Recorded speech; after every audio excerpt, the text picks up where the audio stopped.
5 little children were standing in the doorway, 5 hopeful and expectant, smiling little faces. It was heart-wrenching to think that soon they would be covered with the look of disappointment.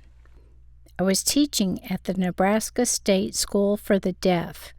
I had 12 students that were in 4th and 5th grade. The school was a residential school. Most of the children who were there weren't just deaf. To make matters worse, they were what people call at risk, meaning they were extremely poor. Most of them came from horrendous environments, even some where perpetrators did unspeakable things to them, thinking they could get away with it because the child did not speak. So at every opportunity, my husband and I, as well as my mother and father, would do extra things for the students.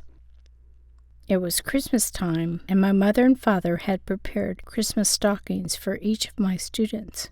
For most of them, this would be all they got for Christmas. Since they did not live in sanitary conditions, I discouraged candy that a child might open then carry around for quite a long time.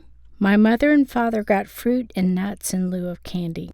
This worked out well because, as my mother said, they could buy stocking contents by the dozen since I had 12 students. The stockings were in a laundry basket. As I handed each student their stocking, it was wonderful to see the delighted looks on their faces. In addition to the fruit and nuts, my parents had also put in some small toys. Later in the day, 5 children from the school, ages ranging from pre-K to 1st grade, were standing in my doorway. There were 5 of them, each with their challenges and/or sad backgrounds.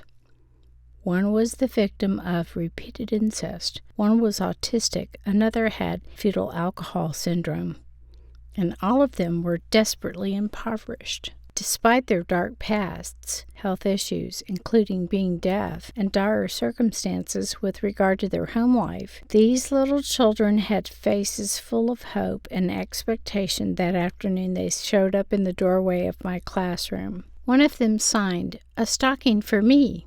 "I'm very sorry," I signed. "There are no more stockings left. I gave them out to my students earlier today, and there are no more." I hated delivering the sad news. "No," he signed. "A stocking for me," he insisted, and pointed to the other children, indicating he meant a stocking for them too.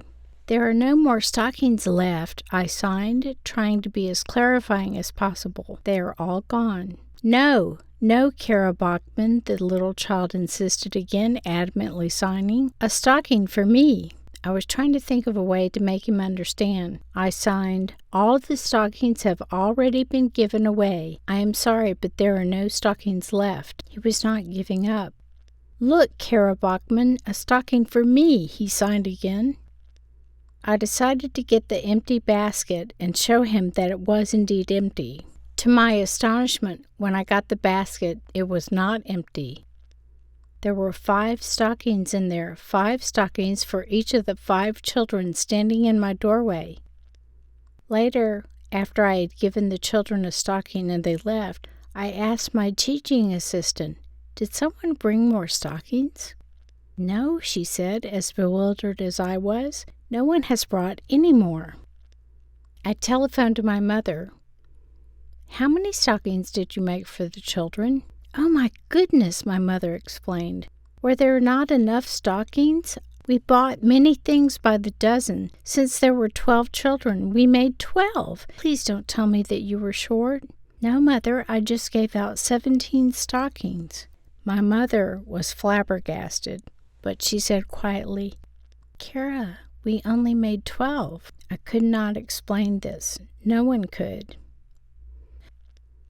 If you are familiar with the story of a few fish and 7 loaves that Jesus used to feed a crowd of about 4,000, it is impossible not to draw parallels. But just like Jesus gave the credit to God when he thanked him, I also give him the credit. There is no other explanation that anyone involved could offer up. Sometimes when we are faced with a situation that has no solution that we can think of, it doesn't mean that there is no solution. How was I going to spare these little children the broken heart of disappointment by not giving them a stocking? The answer is Kara Bachman, wasn't. God had other plans. Those children left that day feeling loved, blessed by our Father, who is the ultimate giver of love and grace beyond any ability we might have. It was a supernatural solution.